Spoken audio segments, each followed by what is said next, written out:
welcome to English Composition. I'm Michael Cheng, and I'm here today with Cher Chen.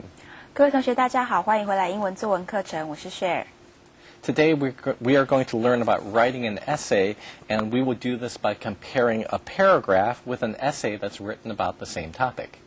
好，我们今天的主要的目的呢是要来学习写作短文。那我们将借由比较一段段落以及一篇短文的方式来帮各位同学了解。Let's start by talking about some of the similarities and differences between a paragraph and an essay. 好，我们首先呢先来讨论一下段落跟短文之间相似以及相异的地方。Right, now let's start by taking a look at some of the similarities. 好，首先呢我们先来看看段落及短文的相同的地方。So we can see here that a paragraph and an essay both have an introduction, a body that supports the main ideas in the introduction, and a conclusion. 好，首先我们会发现呢，不管是段落或是短文，它们都同样拥有所谓的开头介绍部分，以及主体部分，以及所谓的结尾部分。Right, so now, however, we can notice that an essay is much longer than a paragraph. So while a paragraph will have one topic sentence that acts as an introduction, an essay will have a whole paragraph that acts as an introduction. 但是我们可以很明显的发现呢，段落当然是比短文来的短哦。所以呢，在段落里面，我们只有几个句子来当做开头的句子，但是在短文里头，我们会有整个段落来作为开头。A paragraph may have many ideas to support the main idea in the topic sentence, but each idea will be explained with only one or two sentences. 在主体论述的部分，虽然段落中也有许多的看法跟论点用来支持主题句，但是每个论点最多只能写1句到2句。An essay can also have many ideas to support the main idea of the essay, but there will be a whole paragraph to explain each idea. 在短文之中的话呢，一样会有很多的看法跟论点，但是每个论点都可以用一个完整的段落来解释。And then finally, a paragraph will usually have only one sentence to act as a concluding sentence, but an essay will have a whole paragraph that acts as a conclusion. 最后的地方，段落通常只有一个句子来当做结尾句，但是短文会用一整个段落来当做结尾。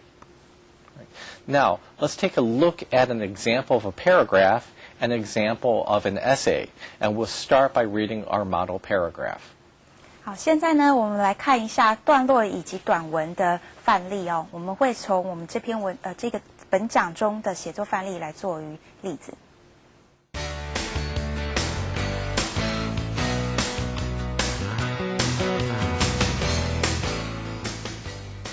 My favorite relative. 我最喜欢的亲戚。My Uncle William looks and acts very unusual, but he is my favorite relative. 我的威廉叔叔，他看起来跟动作都非常的独特，但是他却是我最喜欢的亲戚。Uncle William looks unusual because he looks like a stick figure. He is tall and skinny with a bald head, big ears, and a big mustache. 威廉叔叔看起来很奇特，因为他看起来就像一根瘦竹竿一样。他很高、很瘦，而且是一个秃头，有一把大胡子，还有大耳朵。He also acts more like a child than a middle-aged man. For example, he likes to dress in old-fashioned clothes and pretend that he is a knight from King Arthur's Round Table. 他平常的行动就像是一个上中年年纪却像个孩子一样。举例来说，他喜欢穿上很古老的衣服，然后假装他是从亚瑟王的圆桌来的武士。However, Uncle William is my favorite relative because he always takes the time to listen to me when I have a problem, and he also gives me great advice. 然而，威廉叔叔却是我最喜欢的一个亲戚，因为他总是肯花时间来听我说话。当我有问题的时候，他愿意给我好的意见。I am looking forward to the next visit from my favorite relative. 我现在很期待着下一次我最喜欢的亲戚来拜访我的时候。Now let's take a look at an essay that's on the same topic. 好，我们现在来看一下短文的例子。My favorite relative. 一样，题目是我最喜欢的亲戚。I come from a really big family. Both my mother and father have 4 siblings. On holidays, when the whole family gets together, it is hard to keep track of all the aunts and uncles and cousins running around the house. 我来自于一个大家庭，我的妈妈和我的爸爸都有4个兄弟姐妹。到了假日，当全家人集合在一起见面的时候，总是非常的困难去记住所有的阿姨、叔叔或者是表哥、表姐、表兄弟姐妹他们的名字。But among all my relatives, there is one that really stands out, my Uncle William. He is a very unusual man. 但是在这么多的亲戚之中，有一个人却是非常特别的，也就是我的威廉叔叔。他是一个很独特的人。I think that he is odd because of the way he looks and the way he acts, but Uncle William is still my favorite relative. 我总觉得他很奇怪，是因为他看起来跟他行为的样子让我有这样的感觉。但是威廉叔叔仍然是我最喜欢的亲戚。Just looking at Uncle William can make you laugh. He is a tall, skinny man who just turned 50 last week. He looks like a stick figure. 光是看着威廉叔叔就会让你想发笑了。他是一个非常高而且非常瘦的人，他上个礼拜才刚进入50岁，他看起来就像是一个瘦竹竿一样。In addition, his head is bald, but he has a big, thick mustache that jumps all over his face when he is talking. 除此之外，他是一个秃头，但他却有一嘴大胡子。当他讲话的时候，胡子就会在他脸上跳动着。He also has big ears that stick out from the side of his head. Uncle William's ears wiggle whenever he laughs. 他还有一对大耳朵贴在他的脸庞，当他笑的时候，他的耳朵就会抖动。The way Uncle William acts is even funnier than the way he looks. Uncle William often dresses in very old-fashioned clothes because he likes to pretend that he is a knight from King Arthur's Round Table. 威廉叔叔的行为比起他的外表来得更有趣了。威廉叔叔平常总是穿着非常老古板的衣服，因为他总喜欢去假装他是亚瑟王的圆桌武士。When he is acting like a hero, Uncle William speaks in a strange accented voice, and he will use odd words that sound like the words Shakespeare would use. 当他假扮成英雄的时候，威廉叔叔他总是操着一口奇怪的口音，而且他总会用一些奇怪的字，这些字听起来就像是莎士比亚时代才会使用的字。So although Uncle William is a middle-aged man, sometimes he acts like a child. 所以尽管威廉叔叔现在已经是个中年年纪的人了，有时候他的行为还是像个孩子一样。Even though he looks and acts funny, Uncle William is my favorite relative because he always takes the time to listen to me. 尽管他的外表跟行为都非常的怪异，威廉叔叔仍然是我最喜欢的亲戚，因为他总愿意花时间听我说话。If I have a problem, Uncle William will sit with me while I tell him everything that is wrong. After I am done speaking, he always has great advice to give me. 每当我有问题的时候，威廉叔叔总是会坐在我身旁，听我把每件事情讲出来。在我讲完之后，他总会给我一些很好的意见。And even if I don't have a problem, Uncle William will tell me a wonderful story before I go to bed at night. 即使我没有任何的问题要跟他讨论，威廉叔叔也总是会告诉我一些很有趣的床边故事。I really miss Uncle William since he lives far away and doesn't visit frequently. I usually only get to see him about 2 or 3 times a year. 我很想念威廉叔叔，因为他住的离我们很远，而且并不常来拜访我们。我总希望能够看到他们大概1年2次到3次。I can't wait for the next holiday to come. I hope Uncle William will be there for another visit. 我已经迫不及待着期待着下一次假日的来临。我希望威廉叔叔能够再来常常来看我们。Let's take a break now. We'll be back with more English composition in a few moments. 我们先休息一下，待会我们再回来。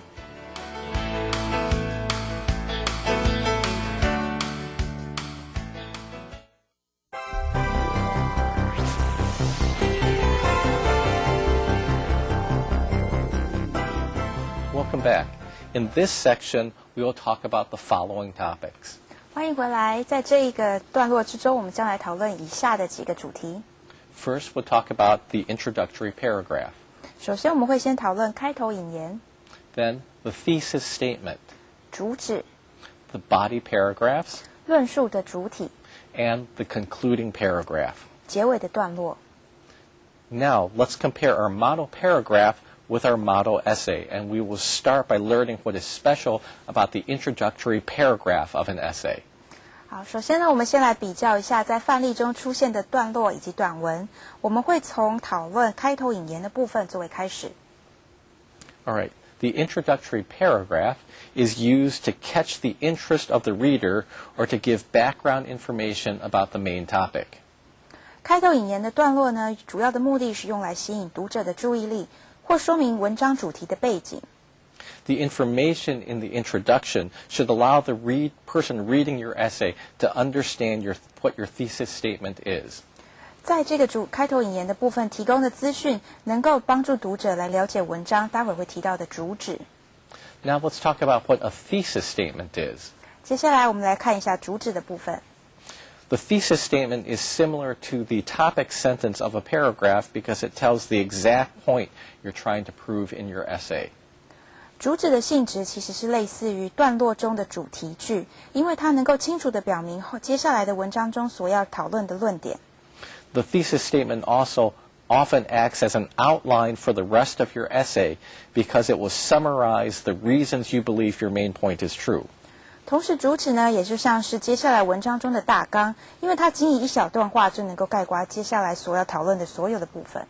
And your thesis statement is usually the last line of your introductory paragraph.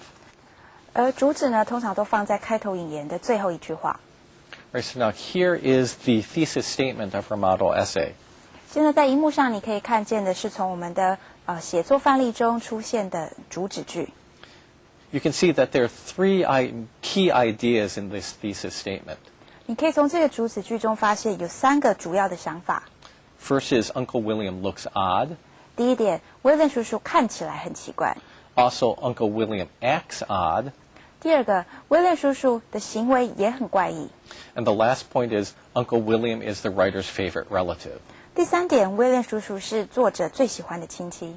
And this thesis statement helps us to organize the rest of the essay. And so you can see that the topics of the next 3 essays, or the next 3 paragraphs in the essay, follow the same order as this thesis statement. 主旨句呢，能够帮助我们去架构接下来的文章，所以你会发现这3个主题接下来在3个主旨段落之中会来提到。Now let's compare the topic sentence of the paragraph with the introductory paragraph of the essay. 接下来我们来比较一下段落的主题句以及短文的主旨句的差异。All right, so here is the topic sentence of the paragraph. My Uncle William looks and acts unusual, but he's my favorite relative. 现在您看到的呢是段落中的主题句啊，讲到的是威廉叔叔看起来跟行动都非常的奇怪，但是他是我最喜欢的亲戚。And you can notice that the topic sentence of this paragraph is very direct and concise. 你会发现这个主题句是非常的简短，但是非常的切中要点。And so it gets across the important ideas without using any unnecessary words. You can see that it expresses the key ideas of the essay's introductory paragraph in just a few words. 你会发现主题句它非常的简短有力，而且省略了一些不必要的字。它也同样的传达了在短文中的整个开头段落才能够传达的意思。In fact, we can also see that our topic sentence is much shorter than the thesis statement of the essay. 事实上呢，我们还会发现这个主题句比我们刚刚短文中的主旨句还要来得短。All right, now let's take a look at our introductory paragraph of the essay. 那我们接下来来看一下在短文里面的开头论述。And so when we look at this introductory paragraph, we can see that it's much longer. And there's an advantage to this extra length. You can see that this paragraph provides background material that's missing from the topic sentence. 你会发现呢，相对于段落来讲，我们的这个短文的主题开头引言是相对的比较长了，而且有一些在段落中没有提到的一些重点在这地方都提到了。Right? And we learn from this introductory paragraph, we learn that the writer comes from a large family with many relatives and that they gather for the holidays. This context makes Uncle William seem much more special because we can see that he stands out in even a very large group of relatives. And so this introductory paragraph gives the reader a much fuller understanding of the background situation of the writer's family. 我们会发现呢，在短文里面，作者提到了关于他是一个在身处一个很多亲戚的家庭，而且呢，正因为这样大家庭大家群聚在一起，而让这个威廉叔叔显得更加的特别。那这个正好这句话呢，正好点出来为什么威廉叔叔会很独特因为即使在这么多的亲戚之中，他依然显得非常的突出。所以总结而言呢，开头引言的段落能够提供读者对于整个情况更完整的了解。All right, we're going to take a little bit of a break again, and we'll be back in a few moments. 好，我们先休息一下，我们待会儿会再继续讨论。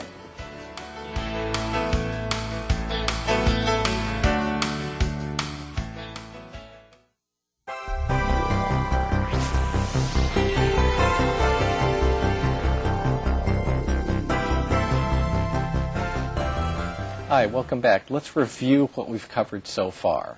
欢迎回来，我们先来复习一下我们刚刚已经讨论过的几个重点。Right, so we've already talked about the introductory paragraph and the thesis statement. 在上一个段落之中呢，我们已经讨论过了开头引言的部分以及主旨。And so in the rest of the lessons, we're going to continue with the body paragraphs and the concluding paragraph. 在接下来的段落之中呢，我们要讨论的是论述主体以及结尾段落。Right, now let's take a look at the body paragraphs of an essay now. 好，我们现在来看一下论述主体的部分。Right, the body paragraphs give extra details to prove your thesis statement is true. You'll have one body paragraph for each of the reasons that you have for supporting your thesis. 主题论述的部分呢，它会提供一些额外的一些资讯，来证明你的主旨是正确的。你会使用每一个段落都来讨论其中一个理由，那每一个理由都是能够去支持你的主旨句的。All right, so let's take a look back again at our thesis statement. 首先呢，我们现在来复习一下我们刚刚讲到的主旨句。So our thesis statement is, I think that he is odd because of the way he looks and the way he acts, but Uncle William is still my favorite relative.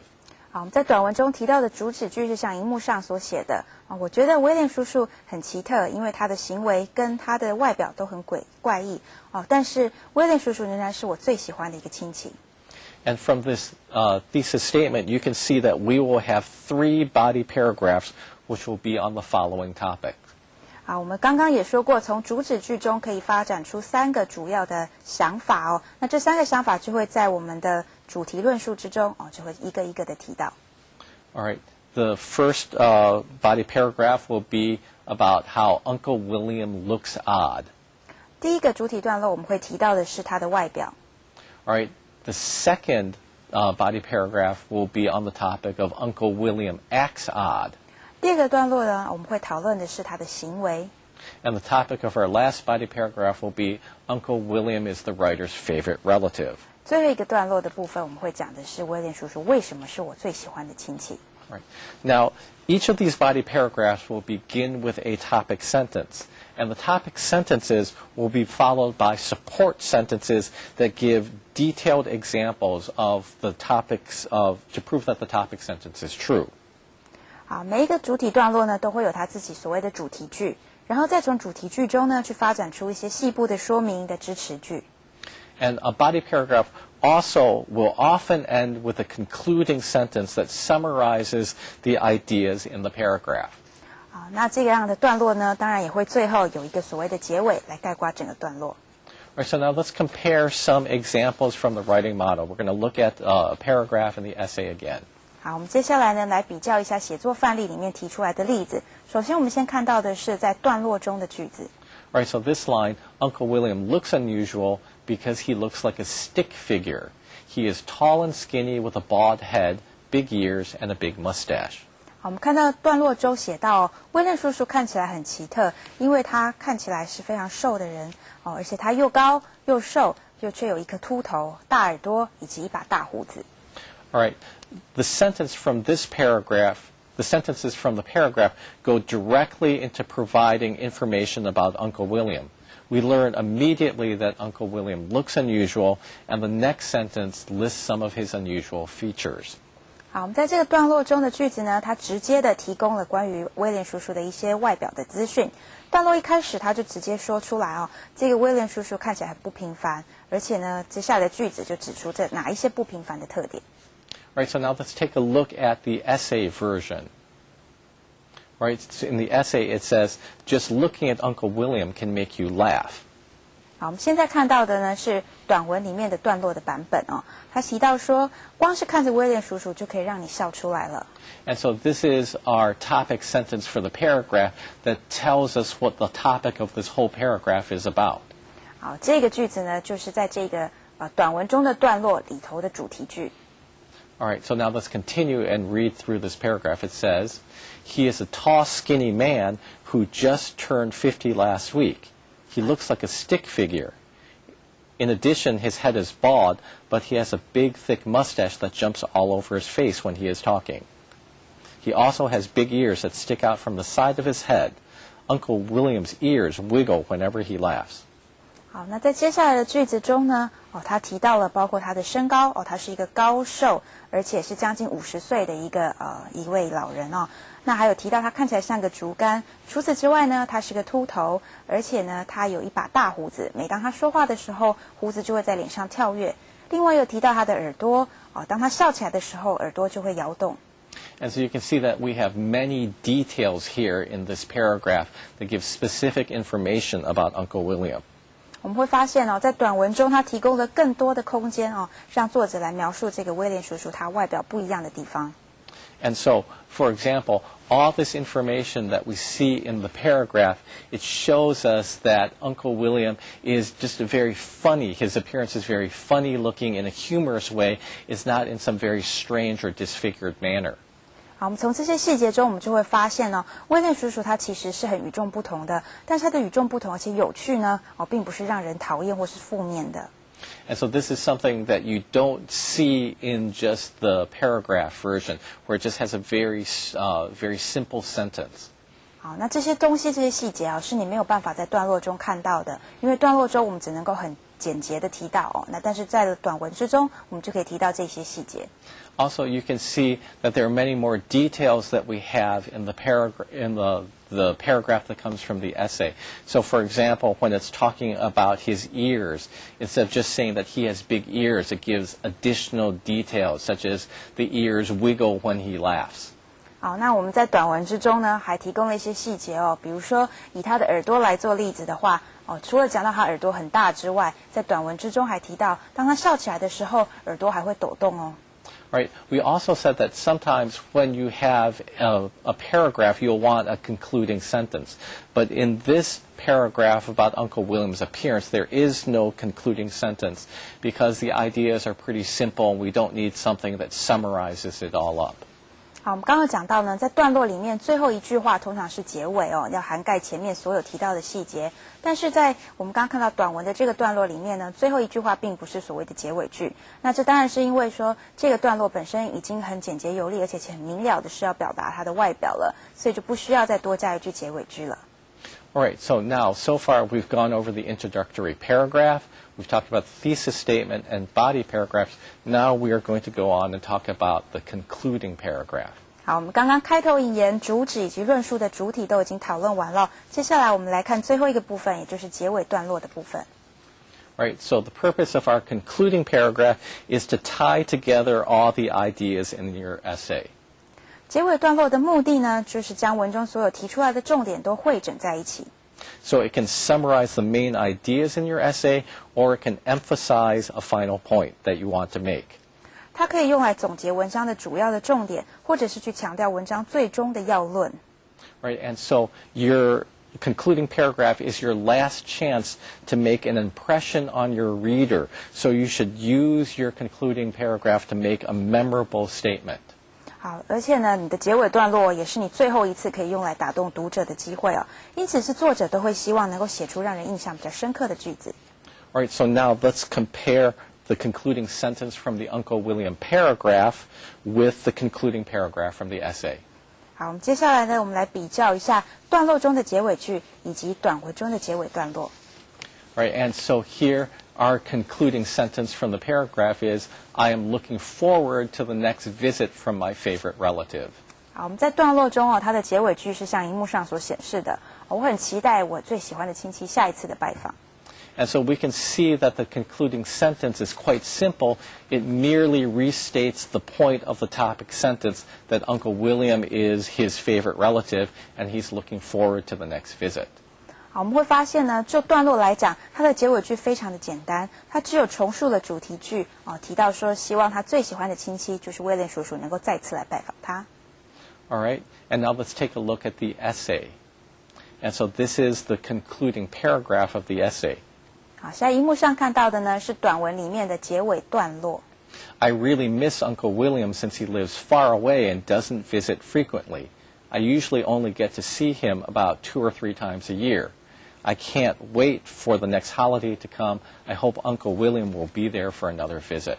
好，我们可以看到短文的结尾段落比较长那他提到的内容是呢他非常想念威廉叔叔，因为每年只能看见他2、3次，所以他现在已经迫不及待期待下一次假期的来临，希望威廉叔叔可以来看他。And so we can see here that this concluding paragraph once again provides much information that's missing from the concluding sentence. 好，我们会发现呢，一样结尾段落当然是提供的比结尾句还要更多的资讯。And so the important thing is that we learn that Uncle William lives far away and that he seldom visits. And so this makes us better understand why the writer will miss his uncle.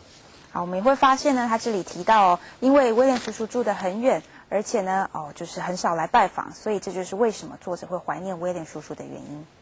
All right, so now let's talk about what your homework will be for this lesson. 好，我们接下来看看这个礼拜的作业。All right, so first you should review the material in this unit, and then second you should do the writing analysis exercises. 好，首先呢，你当然必须要再复习一下这一课的内容然后接下来请你把写作分析的部分把它练习做完。All right, and then after you do that, you should do the writing activity. 好，那接下来请把你的写作的练习活动把它做完。And now this writing activity is very important because we'll continue to work on this topic for many of the upcoming units in our course. 那这个写作的部分练习是很重要的，因为我们接下来几个章节都会使用这一个主题And so for your writing activity, you write a simple description of a person that's significant to you. And you should pick someone like a favorite relative, a best friend, somebody that you know quite well. 好，那在这个练习的部分那麻烦你去描述一个人，这个人物呢可以是你最喜欢的朋友、你的亲戚那这个请你描述他关于他的一些特质。And so you should start by filling in the chart that you'll find in your textbook.